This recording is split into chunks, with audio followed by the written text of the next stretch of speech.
Adani પોર્ટના crane ઓપરેટરો હડતાળ પર વિવિધ 7 જેટલી પડતર માંગણીઓના વિરોધમાં હડતાળ પર ઉતર્યા। 80 થી વધુ કર્મચારીઓ હડતાળ પર ઉતરતા ટેક્સટાઇલના કન્ટેનરો પણ અટવાયા। ટેક્સટાઇલ સહિત વિવિધ માલ સામાનના કન્ટેનરો અટવાયા। મોટી સંખ્યામાં કન્ટેનરો અટવાયા, જેને કારણે વેપારીઓને પણ મુશ્કેલી। 7 માંગણીઓને લઈ હડતાળ પર ઉતરેલા ક્રેન ઓપરેટરોના ગંભીર આરોપો। પોલીસ અને કંપનીમાં કર્મચારીઓ આપી રહ્યા છે ધમકી।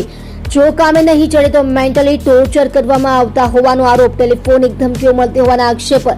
ન્યાયની માંગ સાથે પોલીસ કમિશનર કચેરીએ પહોંચ્યા કર્મચારીઓ। તમામ કર્મચારીઓ અદાણી પોર્ટ પર પેટા કોન્ટ્રાક્ટ પર કરે છે કામ। આપ જોઈ રહ્યા છો ગુજરાતની સૌથી પહેલા ખબર આપતી Surat express news channel, director Rajesh Mangleni સાથે। જી, આપનું નામ ને શાના માટે સીપી ઓફિસ આવે? જી, મારું નામ દીપક પટેલ, તાલુકા પંચાયત સભ્ય શ્રી 84 અને પ્રમુખ શ્રી હજીરા કાંઠા મંડળ।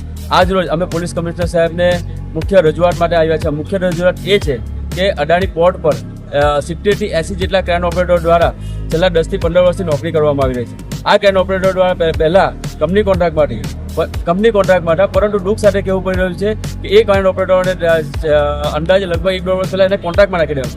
જ્યારે કંપની કોન્ટ્રાક્ટમાં હતા ત્યારે આ વર્કરોને બધી જ ફેસિલિટી મળતી હતી, પરંતુ જ્યારથી એ લોકોને કોન્ટ્રાક્ટમાં શિફ્ટ કરવામાં આવ્યા ત્યારથી આ છોકરાઓની બધી ફેસિલિટી બંધ થઈ ગઈ છે।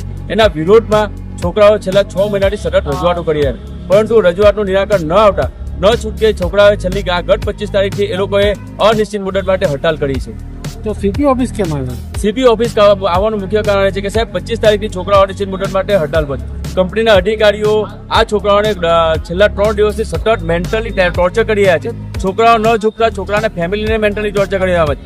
આ છતાં પણ છોકરાઓ ન ઝૂકતા આ કંપનીના જાડી ચામડીના અધિકારીઓએ હજીરા પોલીસ અને ઈચ્છાપુર પોલીસને આગળ કરી પોલીસવાળા દ્વારા એમને પોલીસ સ્ટેશન અને જે તે ગામમાં જઈને પોલીસ ધમકાવવામાં આવી રહ્યા કે તમે નોકરી ચાલુ કરી દો, બાકી જે કંઈ માંગ છે પછી જોવામાં। સાહેબ, પોલીસનું કામ છે લો એન્ડ ઓર્ડર હાજર। આ 80 જેટલા છોકરા, એક પણ છોકરાએ ના ગેટ પર કાંકરી ચાળો કર્યો નથી, ગેટ પર હડતાલ કર્યા, તો પોલીસનું કામ શું છે?